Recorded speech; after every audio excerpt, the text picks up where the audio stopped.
Está aquí con nosotros Andrea Falcone. Andrea, bienvenida, un placer tenerte aquí. ¿Cómo andás, Celia? Bien, muy bien. ¿Estamos entre los peores del mundo? Y quedamos anteúltimos. Anteúltimos. Anteúltimos. Es un análisis que lleva una consultora muy conocida que es Mercer, donde se analizan diferentes factores de cada sistema previsional de 50 países. Y bueno, se hizo el análisis y veníamos cayendo en el ranking año tras año y finalmente quedamos anteúltimos. Y el peor punto tiene que ver con la sustentabilidad del sistema, es decir, la posibilidad de sostener a futuro el pago de las prestaciones. Ah, mira, es una de las cuestiones claves. Te iba a preguntar eso, digo, ¿qué cosas se miden en ese ranking? Miden el monto de las prestaciones, la cobertura que tenés y también la sustentabilidad en el paso del tiempo. Y la verdad es que estamos necesitando una reforma seria y de adecuación pensando en los próximos 20 años. Y como eso no sucede, año tras año caemos en el ranking. Claro. Ahora, se está pensando ahora en este proyecto de nueva fórmula de movilidad.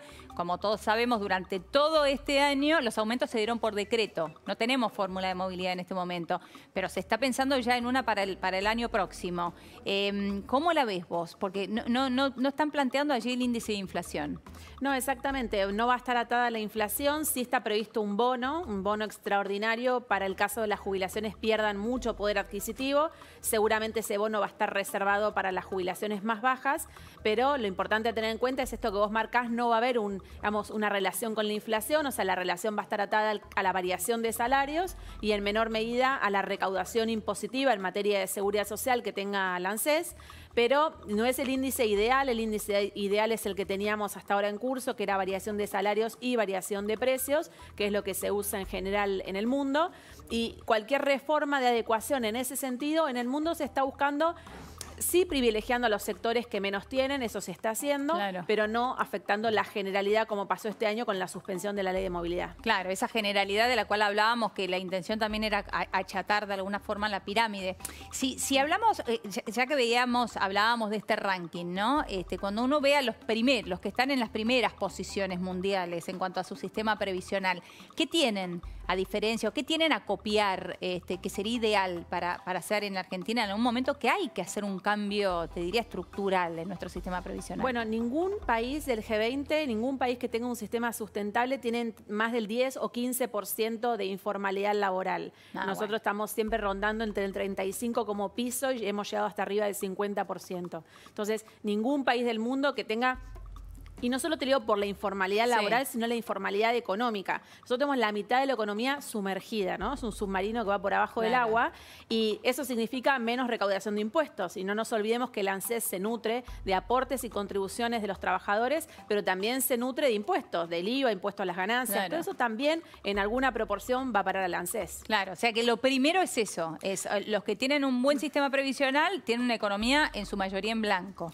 Sí, te diría que es como una reforma que es tan transversal porque también en otros países pagan los impuestos porque no tienen que pagar prepaga aparte, escuela privada aparte, universidad aparte. Transporte escolar, exactamente. Entonces hay servicios que están cubiertos con los impuestos. Acá nos movemos en la informalidad. Eso claramente se refleja en el sistema contributivo del ANSES y también en la recaudación de impuestos. Esto en esos países no sucede y te diría que es el impacto inicial de la desfinanciación. Que después vos tenés el impacto de hoy, que es menor recaudación, pero tenés después el impacto a futuro, que es que la persona llega a la edad jubilatoria y no tiene el piso de 30 años de aportes. Claro, también. Bueno, tenés que sacar una moratoria. Exactamente, y todas las moratorias que ya hemos hablado, y la verdad que son, en general, las moratorias en otros países, vos conocés más que yo de esto, Andrea, pero son por única vez, digo, no son tan habituales como son en la Argentina. No, ni tan masivas, y lo interesante es que acá se pone siempre el foco en la persona que se jubiló sin aportes. Sí. No se pone en el Estado, que no controló el trabajo informal,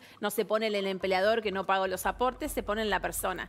Y siempre la informalidad va en los sectores más vulnerables. Pensemos, por ejemplo, servicio doméstico, trabajo rural, obreros de la construcción, son todos segmentos con una informalidad que supera el 80%. Claro. Entonces, cuando me alejo de las ciudades y me voy hacia el interior, tengo más posibilidades de trabajar de manera informal. Cuanto menos mi nivel educativo, tengo más posibilidades de trabajar. Siempre, digamos, el trabajo en negro es para los más vulnerables. Claro. Entonces, no pongamos el foco en quien necesita la moratoria, sino en el por qué 1 de cada 10 mujeres argentinas llega a los 60 años con los 30 años de aportes. 1 de cada 10. 1 de cada 10. Y nada 2 más. hombres de cada 10 llegan a los 65 con los 30. 2 de cada 10. Es muy bajo. Veamos qué es lo que está pasando ahí, ¿no? Claro, claro. Ahora, Andrea, estamos todos preocupados por la situación económica en la Argentina. Hablamos mucho de la situación del dólar blue en el día de hoy. Bueno, de la inflación, de la cuestión de los precios y demás. ¿Cómo impacta una situación, una crisis económica como esta un jubilado, con lo que gana un jubilado hoy en la Argentina? Pasa que el jubilado viene tan golpeado últimamente que esto es como el golpe de gracia. Sí. Están viviendo la mayoría con 18.000 pesos, con una canasta básica de casi 50.000, o sea, realmente es una situación muy complicada. Pero cuando miramos históricamente, ahora estamos en el piso, están cubriendo el 34% de la canasta básica, pero se han movido entre el 34 y el 40 en los últimos 10 años. El 34% de la canasta básica, digo. Es muy bajo también. Acá en Capital. O sea, cuando vamos a zonas que son más desfavorables, donde el costo de vida es más caro, la situación realmente es mucho peor. Hoy yo recibí un correo de una persona, un jubilado que me escribía, que había pedido préstamos para poder vivir, estaban por rematar la casa y me dijo, si me sacan de acá, yo no me voy a ir a una pieza, me voy a suicidar. Esos son los mails que estamos recibiendo hoy en día. Es realmente muy duro porque nosotros no podemos dar una respuesta a eso, lo que sí podemos es visibilizarlo. Claro, pero es durísima terrible. La realidad que estás marcando. Digo, porque uno cuando piensa en el impacto de la crisis económica, ¿no? Que siempre sabemos que impacta a los que menos tienen, la inflación y más. Además, hay que agregar que un jubilado alimentarse le cuesta más porque tiene que comprar productos más caros, porque quizás tiene que por comprar el transporte también, a veces tiene que usar remis. No todos los medicamentos están cubiertos en esos 170 medicamentos gratuitos que tienen. Si bien ha sido un gran paso, no siempre cubre todo. Está pasando que los médicos de cabecera en muchos casos no están pudiendo atender, entonces están pagando médicos aparte. La situación del jubilado es muy compleja. En lo que es alimentación, olvidémonos de carne, de frutas y verduras. Eso claramente no lo están consumiendo. Pero empezamos a ver estas situaciones tan difíciles y a mí siempre me gusta remarcar que hoy de esa generación que tuvo oportunidades y de posibilidades de crecimiento, arriba del 90% son propietarios. Esa no va a ser nuestra realidad. No va a ser la realidad de nuestra generación, que además con esa jubilación vamos a tener que alquilar. Claro, pagar el alquiler, imposible. Digo, no hay manera que alcance también para eso. ¿Qué, con todo el recorrido que tenés, qué crees que nos pasa como sociedad? Que le damos tan poco, bueno, justamente no es tu caso, digo, nosotros como sociedad, que le damos tan poco lugar o entidad a lo que sucede con los jubilados, a que se gane tan poco.